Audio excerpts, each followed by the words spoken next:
Em, what are we talking about on this week's show? Gav, we're revealing our strengths and weaknesses. Then we're probing each other's strengths and weaknesses. You ask me how to deal with a distracted student. Then we ruminate on the feeling you get when you start right back at the beginning with a brand new student. You ask me how much praise I give my students. And at the end, there's a big shout out to our favourite teacher and follower. Oh, I can't wait. Everyone, it's time for Gav Em's How to English TEFL Pod. Welcome everybody, this is How to English Teach and Learn with Gav and Em. It's a podcast about teaching and learning English as a foreign language. All opinions stated are personal and references will be given when necessary.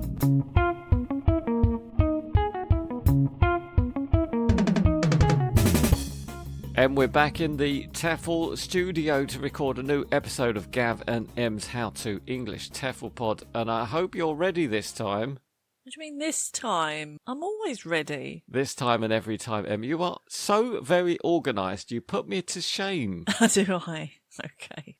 Gav, let's just have a conversation. Em, I have plenty of TEFL topics for our teacher and student followers who are particularly interested in teaching English as a foreign language, or possibly learning English as a foreign language. Good. Shall I start? What are you going to start with, Em? Gav, lately, I've been thinking about strengths and weaknesses. Are you going back to talking about your gym exercises? No, this is not about the gym. This is about the TEFL world, the teaching world. As a TEFL teacher, we all have strengths and weaknesses, and I've been trying to work out what mine are. And I'm interested to know what yours are too. What do you see as your strengths and your weaknesses? That is a very broad and open question for which I have many answers. Hold on, let me get a pen and paper. Right. Do you want me to pause the pod for a second so you can write a little report and then come back to us? We need more than a second. We need a considerable amount of time. But I've made some back of the envelope notes on my strengths and weaknesses.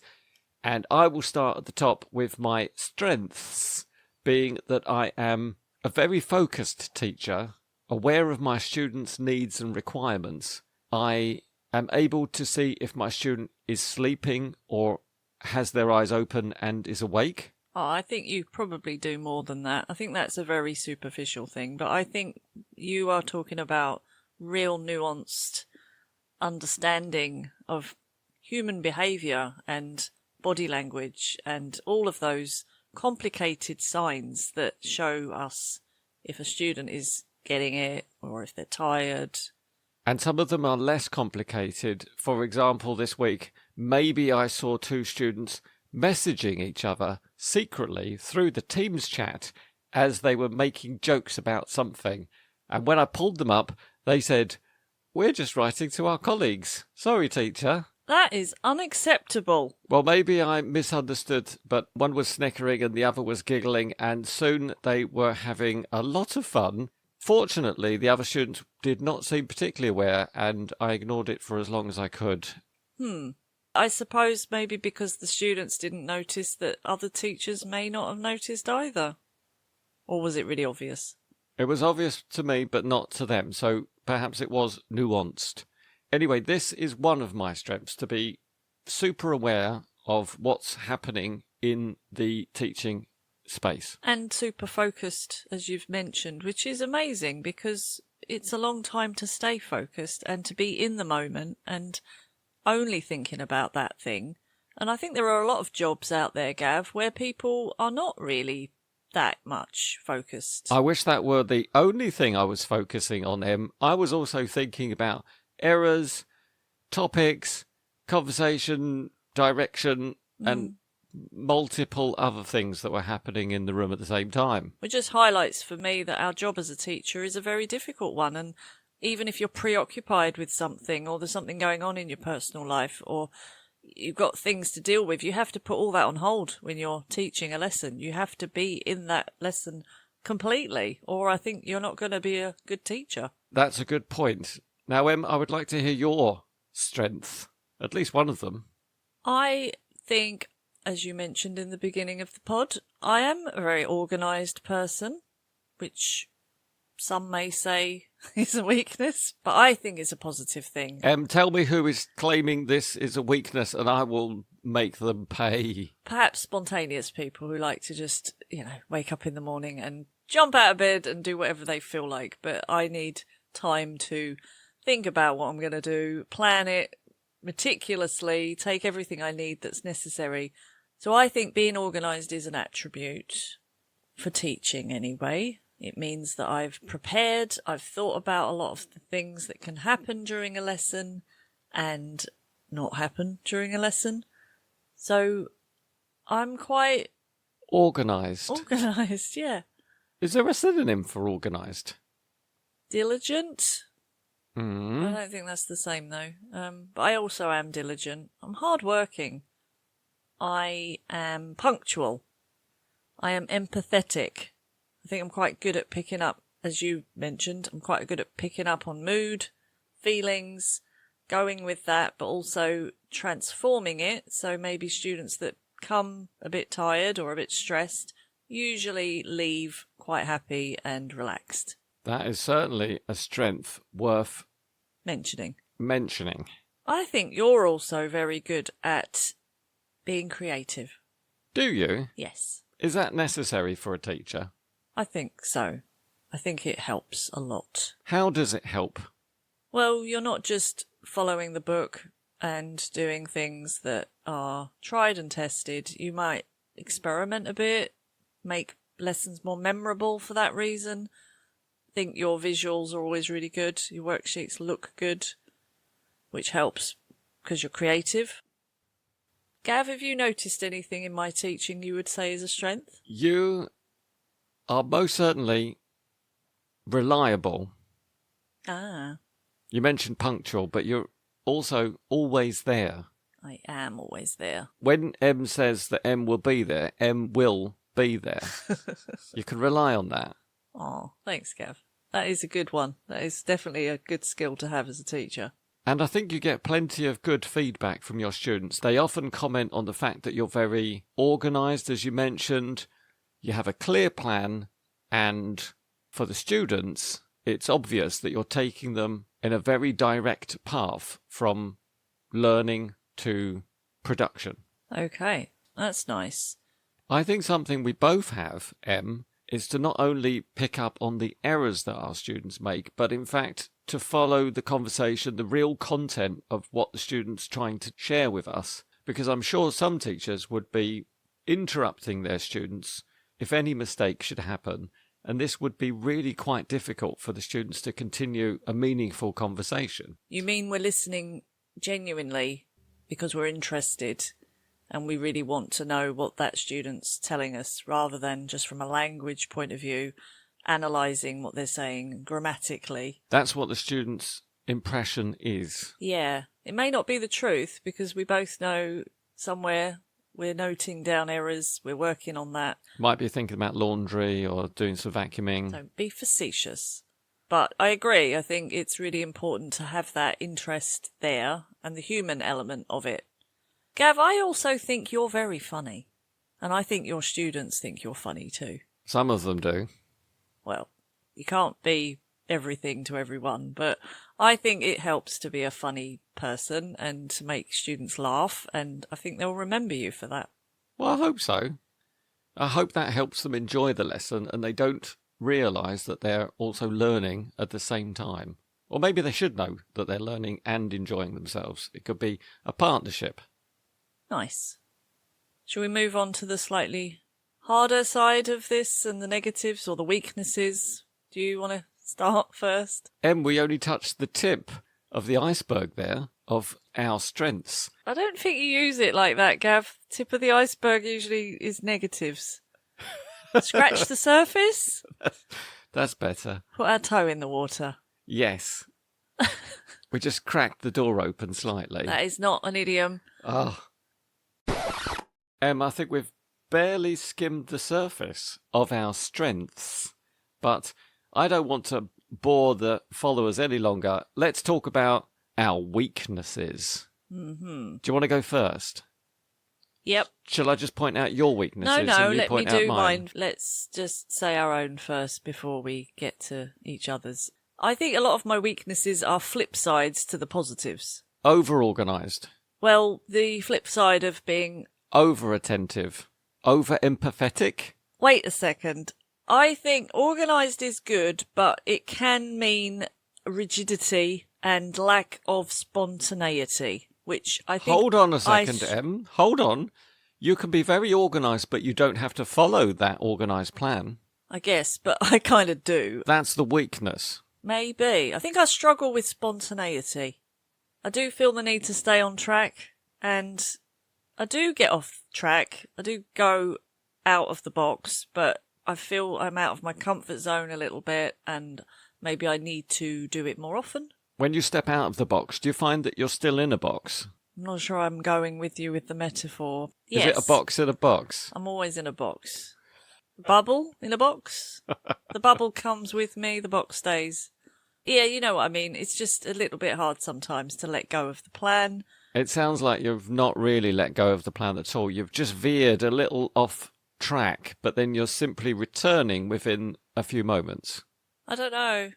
I can go away from the plan, but it just gives me a feeling of recklessness and fear. Does it fill you with anxiety? A little bit, yeah. Should we talk about that? No, we don't need to talk about it. This isn't therapy. I'm just literally telling you the weaknesses. Let's throw this ball to you, and now it's your turn in the circle to talk. The ball is rather spiky. Ouch.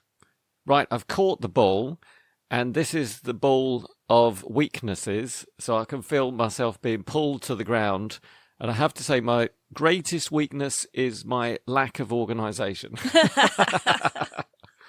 Wow, we're like yin and yang here. So how does that manifest itself in a normal teaching day? It means that I might be tossing together a lesson a few minutes before the class actually starts. Like a haphazardly prepared salad. Yes. I have a strange system where I will sit down before the lesson starts, say 30, 25 minutes before. Should give me just enough time. And then I realise I need to send a couple of emails, check some information about other classes, maybe just do a little bit of admin, and then suddenly I've only got 15 minutes left. And then I look around and think, oh, I haven't got a cup of Coffee. Have to run and get a cup of coffee, come back. I've got 10 minutes left. And then I think, right, what do I need to do with this class? What can I remember? Check my notes. They had a problem with this grammar. Or maybe I made a note to remind myself to teach them something else this week. And then finally, as I'm about to start, it occurs to me that I sent them a homework email. And in that email was some homework. Oh. Right, you could have saved yourself a bit of stress there. And this reminds me, Gav, because a couple of times I think I've said to you, oh, what are you doing there? And you say, oh, I'm making a worksheet. And I say, oh, that's interesting. What's the class? You say, yeah, it's starting in 6 minutes. So it could follow that your thought process is, oh, yeah, we were going to do that grammar, but I haven't got anything for that, and I'm going to just make a worksheet. But what I will say, coming back to strengths, is you do pull it out the bag. Every time. Yeah. So maybe you work well under pressure. And the students don't realise, if I had spent 8 hours planning the lesson or 2 minutes, it seems to work nonetheless. Yeah, but maybe your blood pressure is suffering a little bit. I think I might be ageing rather fast. That is a weakness, but as you said, perhaps a strength as well. In a way. I'm going to roll the spiky ball of distrust back to... No, the ball of dismissiveness? What was it? Despair. Weaknesses. Why did I think it started with a D? I don't know. Thank you for that, rolling. Plom, plom, plom, plom. I said that I am quite empathetic. You said we listen with genuine interest. But on the flip side of that, Gav, I could hold my hands up and say...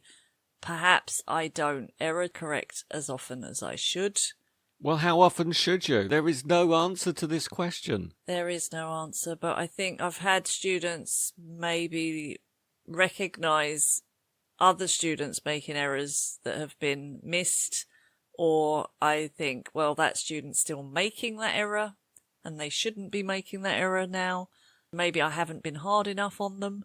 That's another weakness, I think. I'm not that strict. I'm not a disciplinarian. Is that the right word? Mm-hmm. I could probably get better results, but I just don't know whether I would like that method or if my students would enjoy it. Well, that was my next question. Would your students tolerate it?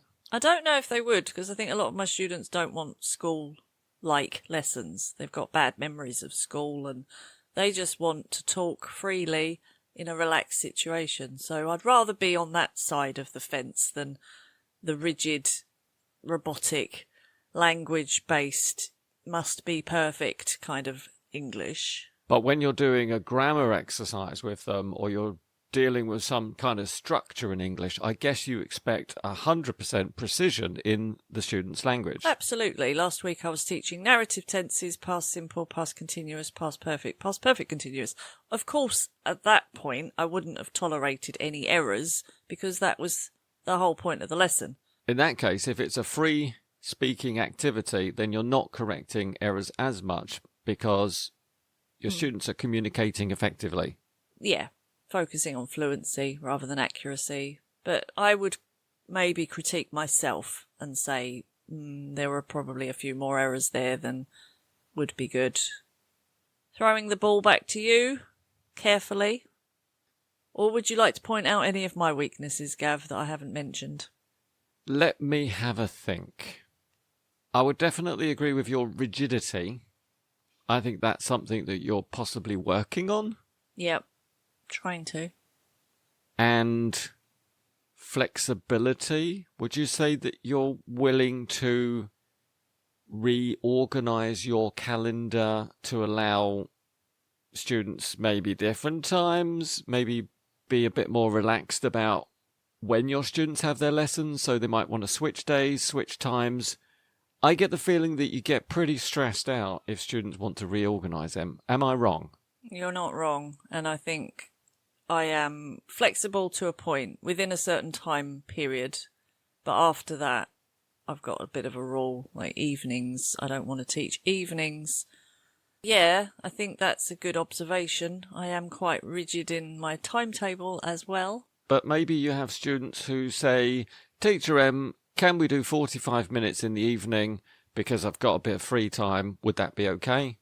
I do make exceptions, but as a rule, I think no. I'd like to keep my hours quite similar every day, every week. Fair comment, Gav? I think that's where we differ, Em, because I have a flexible timetable and I do have students just popping up wherever they want to have a lesson, whatever time suits them. Another strength of yours. Let me comment on a weakness of yours that I've noticed. Uh-oh. I would say it connects to the organisational thing. I wonder whether this idea of salad tossing comes across as a little bit erratic sometimes. And maybe there isn't that structure or that logical approach to your lessons. Erratic to you or to my students or myself? I haven't asked your students, but maybe just from your point of view, do you feel like there is no, not to say no, but there is sometimes not so much of a logical approach to your lessons, that you can do lots of different things and it's very dynamic, but maybe a little bit chaotic? I think that my lessons reflect reality, or the nature of life and the world is fairly fluctuating, and I don't see any problem with having that reflected in my lessons as long as students aren't stressed. Do you think there's always a clear reason to what you're doing that the students can understand? This will take us in a whole new direction. Are you sure you want to go that way? Tell me what you're thinking, Gav. I wonder if my students really care about the topics that we're covering. I think they're just quite happy learning some new language, practicing their skills, and at the end of the lesson feeling a sense of satisfaction. Which is a good point, but I like to weave a tapestry of story and narrative, and yeah, maybe that's a bit convoluted, but I like to see a thread running through the whole lesson. I think that's a worthy pursuit as a TEFL teacher, Em. Em, are we going to keep digging down until we find all of my weaknesses? No, I think I'm done now, thanks. Excavation complete. I'm no archaeologist, Gav. You don't want to start digging too deep. You never know what you're going to find. No. Let's bring the episode back to something light and fun now, Em. Was that not light and fun? That was my kind of fun, but okay. I've been wondering what you do, Em, if a student in a group seems rather distracted. There's different approaches to this.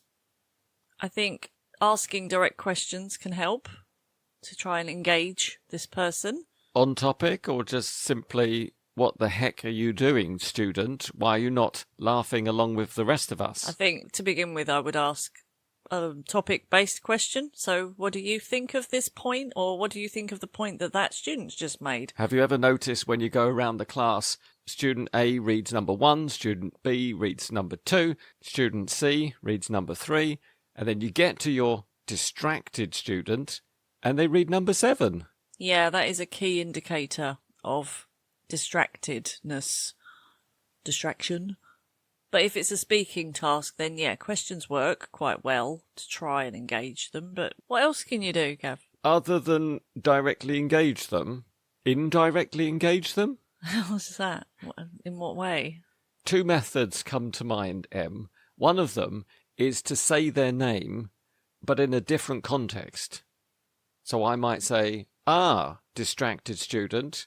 That's interesting what student A was talking about. Student A, please continue. Or you could say, yes, student C, that's true, and I know that distracted student likes that topic too.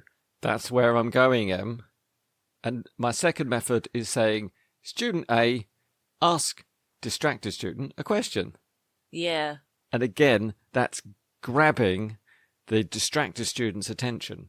That's nice. You might also just have to accept that distracted student could just be bored with this exercise, and maybe changing the whole thing, like changing the topic, changing the exercise, might get them back on board. I'm not going to abandon that task, Em, just because distracted student is not focusing along with the rest of the students. I wouldn't abandon it for that reason. I would just mean wait it out and see if they come back to you, and maybe it's just the task that wasn't engaging them. It could just be a temporary thing. But to be honest, if they're there and they're not paying attention, and I've tried asking them questions, and I've tried engaging them with other students, asking them questions, and I've tried changing the topic, and they're still distracted, I will just leave them alone until they decide to come back to the class or not. Now, this is where we diverge. Right, you don't accept that. You've taken the left fork, the high road, and I'm taking the low road. Okay. I'm not going to demand their attention. If they are busy and they're not participating, we are all adults. We are all fully aware of what's going on. I think it's quite rude, to be honest. And I'm not going to keep giving that person time. It's time for distracted student to leave. Oh, well, that's another level. You would actually ask them to leave. No, I would ask them, what are you doing? What are you doing, student? Why are you not paying attention to the class? And they say, oh, I've just got a few emails to send, sorry. Well, come back in a little while and you can enjoy the class with us. Right. Or, probably what I would say is, in that case, you can listen, and when you're ready, tell me, and I'll ask you to join us. Oh, definitely. I've done that before. I've sent them a chat message just saying, let us know when you're ready to participate, or let us know when you're not busy. Sending a clear message that I can see you're not paying attention, and I'm not going to keep asking you questions, because I just think it's a waste of time, and other students could be benefiting from that. I just see it as an opportunity for other students to talk more. I certainly wouldn't tolerate a one-word answer from distracted student. I think we've diverged, Gav, but I think we've rejoined again. We're on the same path. Once more. Yes, we've come back to the same path. This one's just a quick one. I have recently just been thinking about the feeling you get when you have a new student or a new class, and the students are full of errors, and that is a mountain that you're going to have to start climbing again. That's a very good point, Em. It's like you've just finished one class, you're at the top of the mountain, You're looking around at the vista and you're thinking, what a successful achievement. This is the most wonderful feeling in the world. And then suddenly you're pushed from the back and you fall headfirst down to the bottom of the mountain, turn to look up and think, oh, this is unsurmountable. How am I ever going to get this new student to the top? I like your metaphor. Old courses are top of mountains, new courses are the very beginning of that mountain. And maybe your walking partner just turns to you and says, I go to buy hand shoes in former times on the shopping place in the near of my home. And you just think, where am I going to start with this person? Where am I going to start? A lot of work there. And probably the one thing you will focus on rather than all those errors is to make your student feel confident. Because that's the really important thing at the beginning of a course. Doesn't matter how many mistakes are there, as long as they feel confident, you're going to get some success. Yeah, in a nutshell, that's what it's like. Have you had this experience before? Yes, I have. I am talking from experience. And you have to just close your ears, at least for the first couple of lessons, while they get their, what are they called? Spiky shoes on to get their first footing on the mountain so they can start climbing a little bit. And then as they go along, you can start throwing snowballs at them so they feel shaken but not totally unstable. Until they get to about intermediate and then they see there's an avalanche coming towards them. Or a crevice they've got to traverse. Yeah, that's really good. I guess this is just something that we're prepared for, Em. We must have done this so many times of taking students from the bottom to the top. It's just a question of doing it. Yep. And getting it done. Yep. And you know when you get to the top, you're going to feel great. The view's going to be really nice. So it helps you, motivates you to get them there. And sometimes you don't even realise you're there until suddenly you listen to your student and you think, wow, you've come such a long way. Yeah, that's lovely, that feeling. When it's effortless, that's really good, isn't it? This fits perfectly to my next topic and the final one, which is I've recently been wondering whether you tell your students that they have made enormous progress in their learning. Sometimes. Yeah, I do. If I really see it. And, Only sometimes. Well, I think, okay, let me break this down. Sometimes as teachers, we are there just as a very small stepping stone in the journey for that student to get to the top of the English mountain. You're a rock or a boulder. Yeah. For which the student must climb over and you sort of push them. Sorry, I'm not following on that. I would say we're more of a boost, a support, a rope. I don't know what the right words are. A belay. We're helping, but we may not see the whole journey. We may only be there for part of it. And we may not be able to take credit for anything either. So it depends if you've had students for a long time. Then yeah, you do see a big difference. And those are the students that I say, wow, you know, a year ago you couldn't have said that, or a year ago you wouldn't have known how to answer that question, or a year ago there's no way you would have explained what you just explained to me. And you can really see it and you can comment on that. But other times you might just see them for a small moment in time and you can't really say, oh, you've made so much progress, because I think that isn't true. What do you think, Gav?